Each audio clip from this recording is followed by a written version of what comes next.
Hello, hello, Cancer Collective. Kamusta po kayong lahat?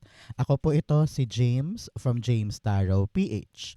Ito po ang inyong weekly reading for July 27 hanggang August 2. Alamin natin ang mga naghihintay po para sa inyo. But first, ihanda mo na ha ang yung isang tanong. Kung meron po kayong pangmalakasang one question, hawakan nyo po yan at sa dulo po, atin po yung babasahin by using these cards. Okay, let's begin. Inhale. And exhale. Holy Spirit, Spirit guides, guide us for this week. Your cards, you have, nice. Siya nga pala mga mahal kong mga Cancer, maraming salamat po sa lahat po ng mga hindi nag-i-skip ng ads, nagla-like, nag-share, nagko-comment, at patuloy pong sumusuporta sa atin every time po na meron tayong libreng reading para po sa inyo. Thank you, thank you, thank you po. Hello rin po sa ating mga new subscribers. Welcome po sa ating channel. Naway nag-enjoy nag-enjoy po kayo ng napakaganda nating reading for the week. And please, i-share nyo po ito para po marami pang Cancer ang makapanood. And please, please, do not skip your ads para po makatulong sa ating pagbasa. Salamat po. So, in the background of your reading, meron kang the Page of Pentacles. Uy, Cancer, tinatawag ka ng yung spirit guides na ngayong linggo, meron kang dapat i-prioritize na isang bagay. Okay? Itong bagay na ito ay napaka-promising, napakaganda ng epekto kapag nagawa mo ng tama. Kapag naipakita mo na kaya mo, mabubuting-ting mo ng maayos. Narinig ko dito parang kailangan mo siyang aralin, kailangan mo siyang i-research para makita mo yung pinaka-effective na paraan para maging productive ito para sa'yo. No? Halimbawa, this week, na-realize mo, ay, pag-aaralan kong gumawa ng scramble kasi bala ko magbenta. O kaya, ay, this week, aaralin ko yung paraan para ma-promote na. O kaya, this week, aaralin ko na kung paano ko makukumbinsi yung government agency na yan para payagan ako mag-loan. Parang ganyan. Kung ano yung ipaprioritize mo this week, makukuha mo. Iyong-iyo. Kaya pag-aralan, buting tingin, siguraduhin na uunahin mo siya ngayon para ma-make sure na iyong-iyo yung bagay na ito. Congratulations. Napakaganda niyan. Pinapakita dito na meron kang tsansa na kumamal ng isang biyaya na hindi lang dahil sa swerte, kundi dahil pinaghandaan mo. Congratulations. In your core energy, meron kang the 7 of Wands. Alam mo, sabi dito, Cancer, kung ano man yung balak mong gawin, ipaglaban mo. Okay?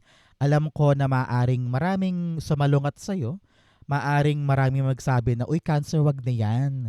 Hindi mo kaya yan. O kaya mahirap masyado yan, wag mo nang gawin. Pero ikaw, sabi mo, hindi.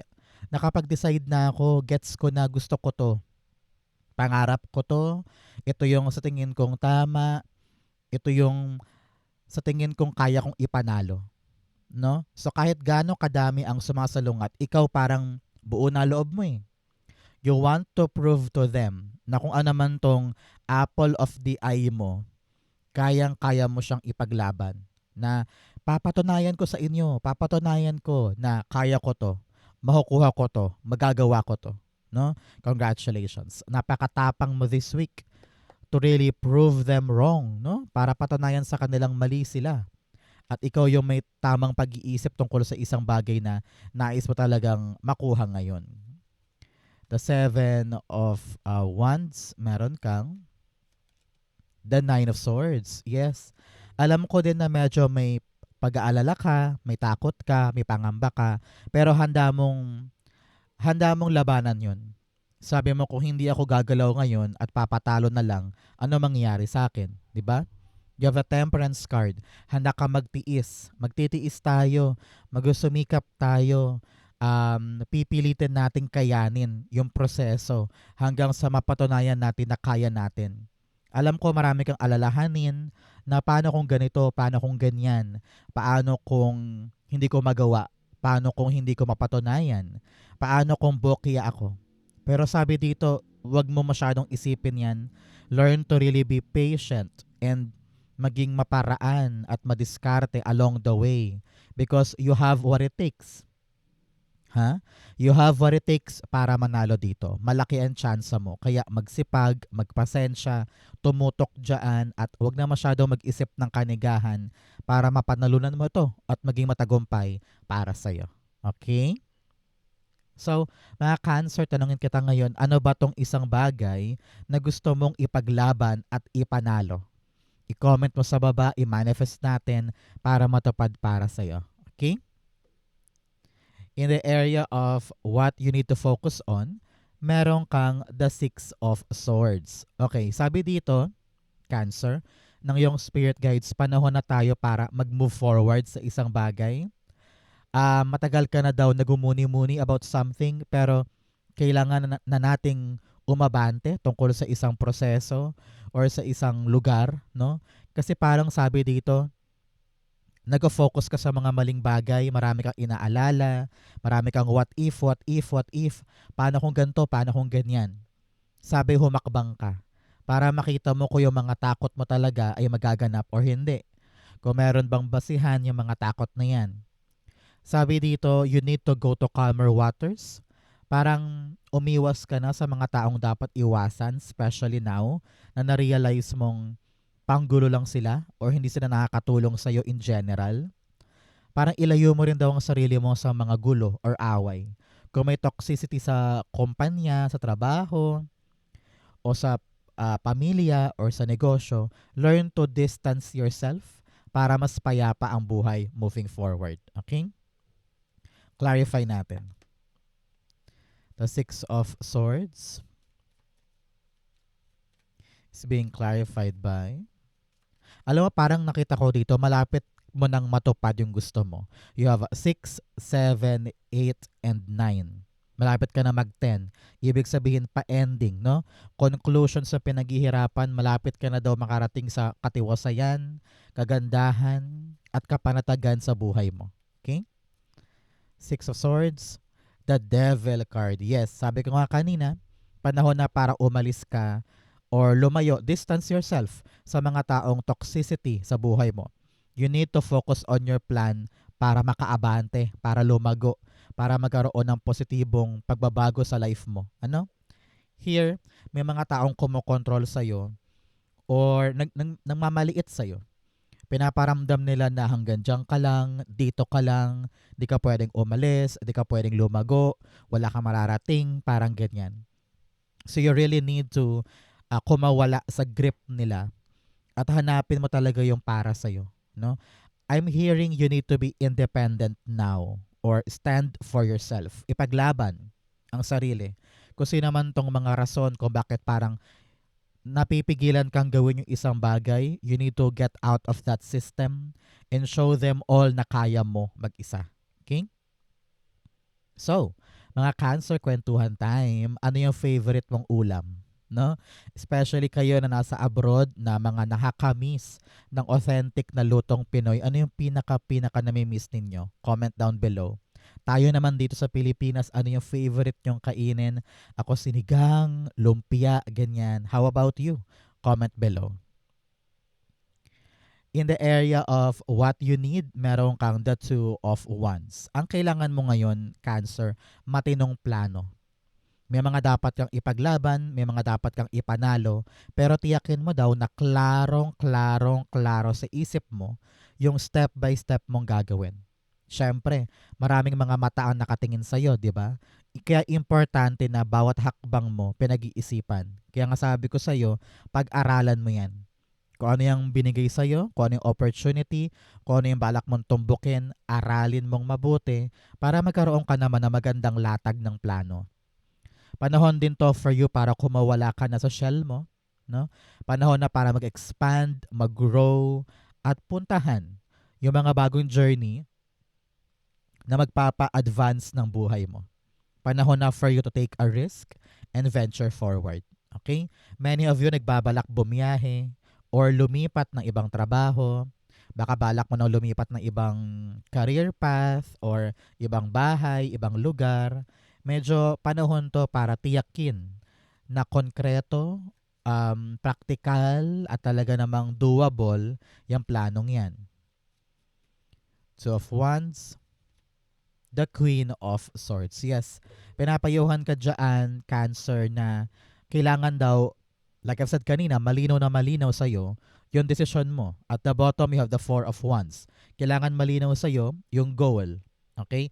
Para saan ba itong planong ito? Para kanino? Sino ang magbe-benefit? Pamilya, makabayad sa utang, mapagpaaral ang mga anak, or mabawi na yung nakasanglang lupa, or para sa retirement ko. Kung ano tong goal and purpose, kailangan malinaw sa iyo yung intention para maging masigasig ka and palaban para isabuhay yung planong yan. Mahirap naman kung may plano ka lang pero wala ka namang lakas ng loob na gawin siya, 'di ba? So kasabay ng mabubuong plano ay yung lakas ng loob na ilaban, isabuhay at idiretso yan para matupad na yung goal sa buhay mo. Okay? Importante. Panahon din to para magsalita ka na, no? Speak up na ito yung gusto ko, ito yung ayaw ko, ito yung pangarap ko, no? Kailangan matapang ka ngayon na huwag ka nang papabusal pa and fight for what you think is right. Okay? In the area of what's affecting your current energy, meron kang the Eight of Pentacles. Meron kang 8 and 8 here, telling you of abundance and power. No? You have the power to win this. You have the power to speak up and chase something na alam mong para sa'yo. May power ka rin para lumaya sa mga tao or bagay na toxic na or pinipigilan ka.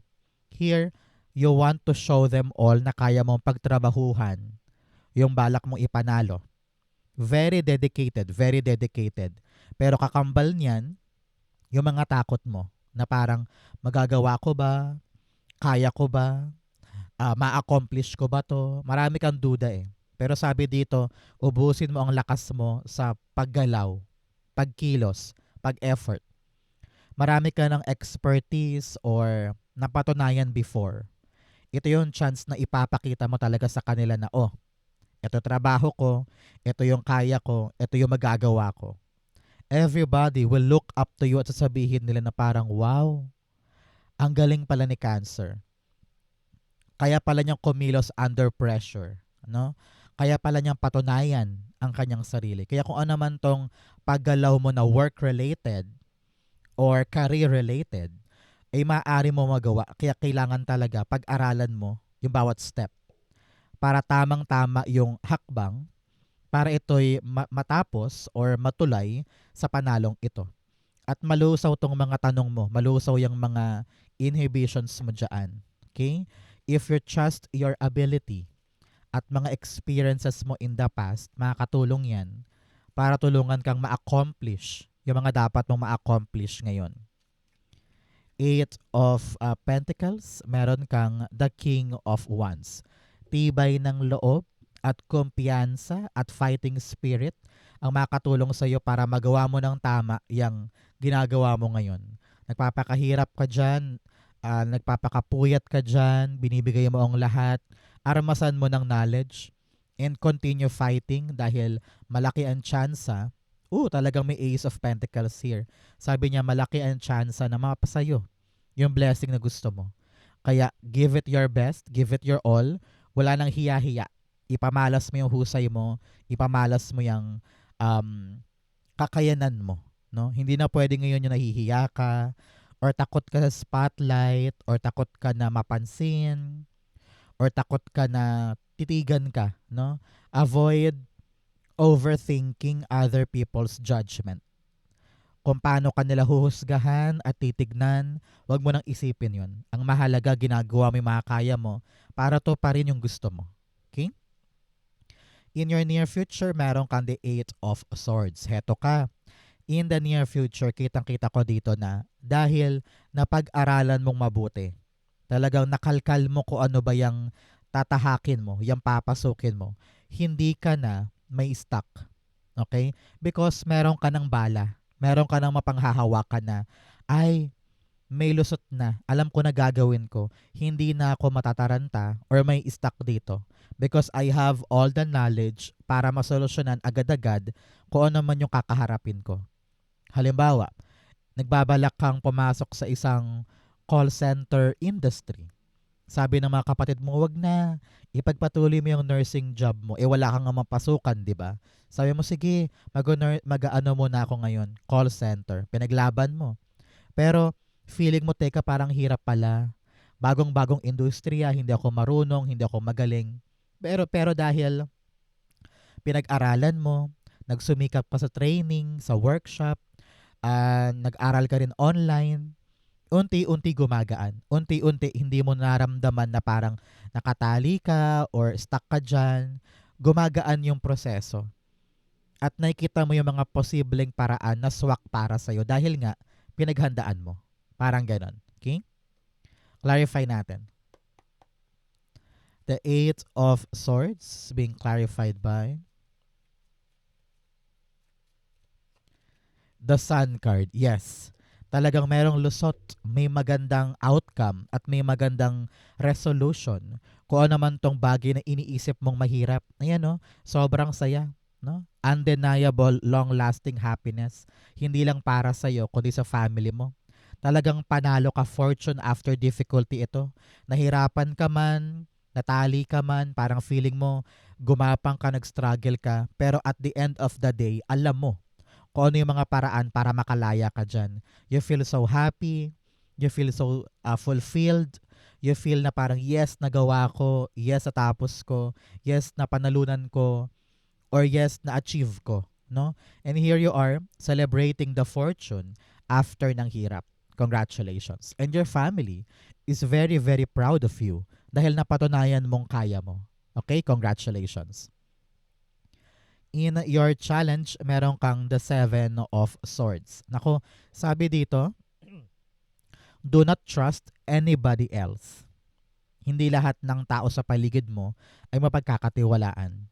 Make sure na ikaw mismo ang hands-on. Ikaw mismo ang tututok kung ano man yan, dokumento, trabaho, sa negosyo mo especially, or sa mga inaasikaso mo, no? Kailangan ikaw mismo ang nakahawak, ikaw mismo ang nakatutok, at wag na wag mo daw iaasa basta-basta sa iba. Kasi maaaring undependable yung iyong asahan or unreliable yung iyong pagbilinan. Kailangan ikaw mismo ang gagalaw. Dahil nga marami sa paligid, ang akala mo masipag, hindi pala. Akala mo tapat, hindi pala. Akala mo mabait, hindi pala. No?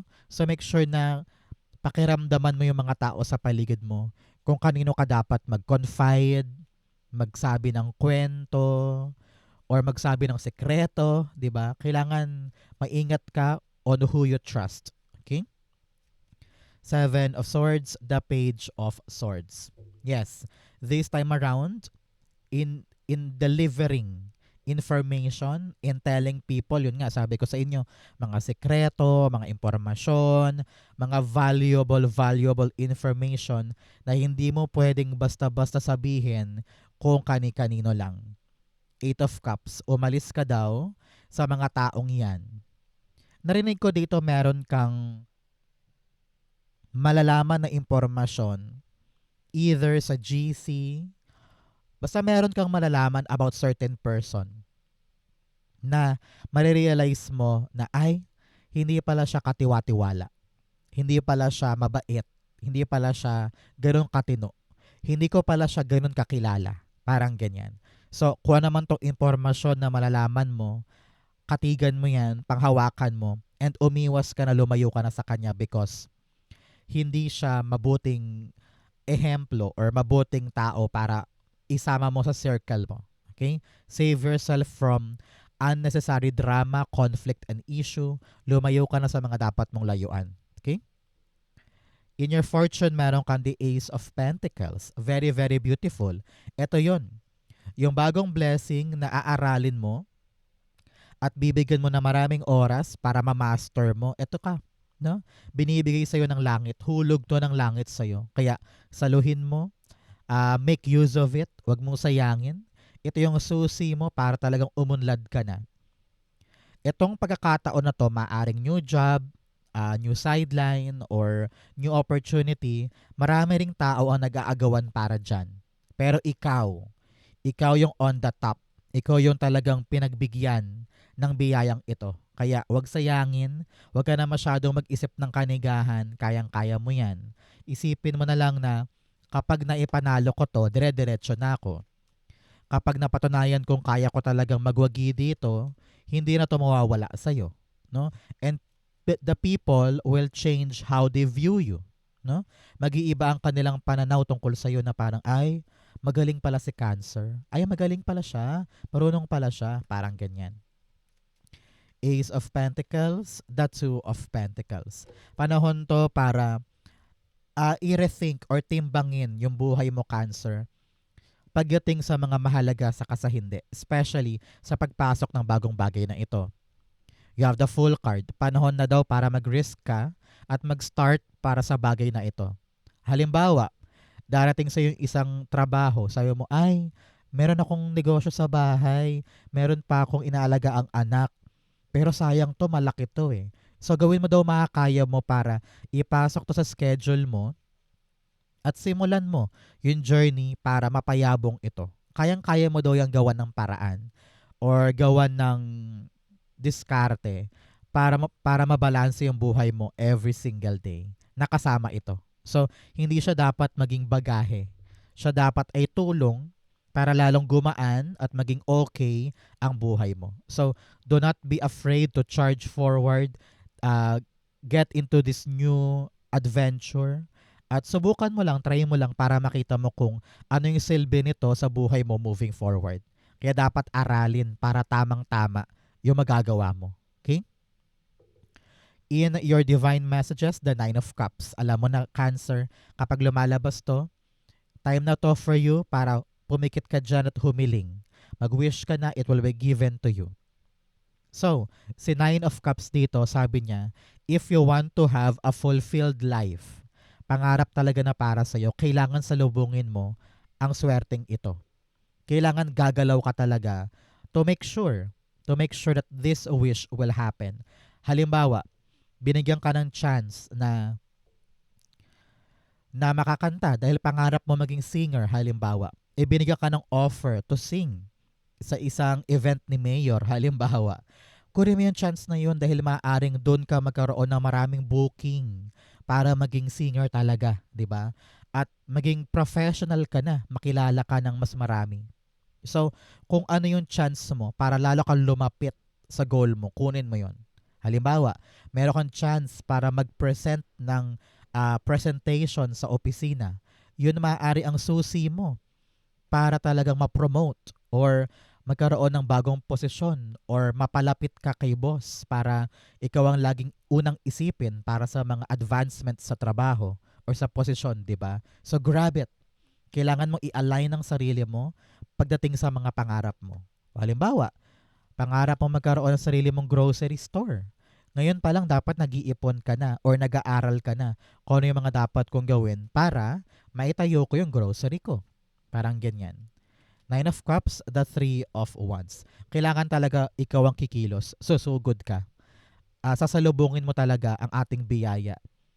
Hindi pwedeng nakatayo ka lang dyan, naghihintay lang, or umaasa lang. Kailangan talaga gagalaw ka na para sa nag-iisang biyayang pinapangarap mo. Okay? Very important yan.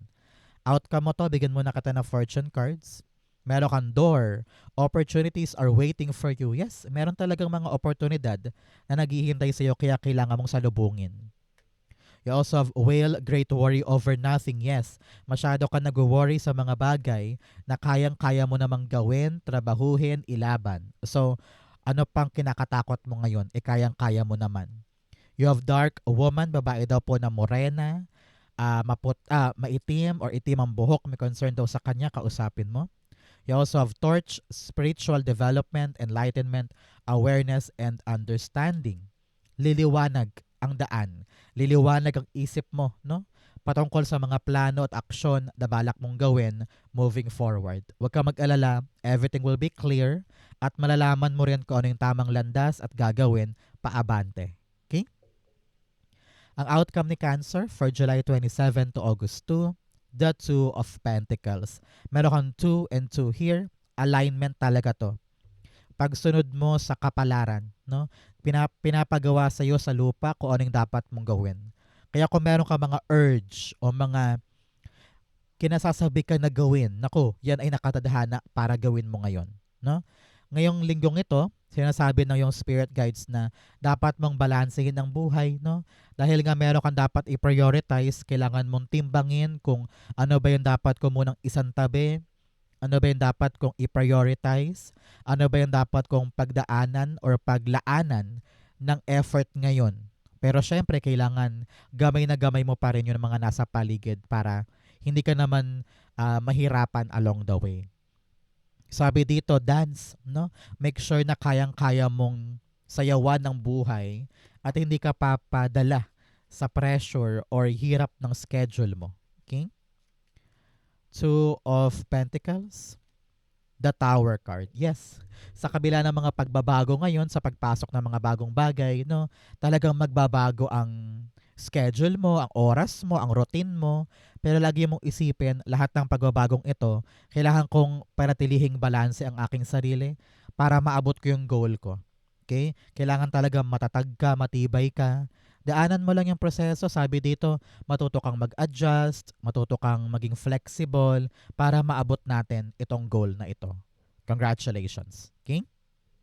So, mga Cancer, dako na tayo sa yung isang tanong, isang sagot. Pumikit ka na dyan. Isipin mo na tong one question mo. Inhale and exhale.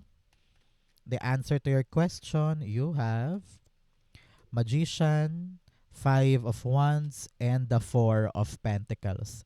Sabi dito ng yung spirit guides, you need to really believe in yourself and charge forward. No? Parang takot ka kasi, wala kang tiwala sa iyong sarili,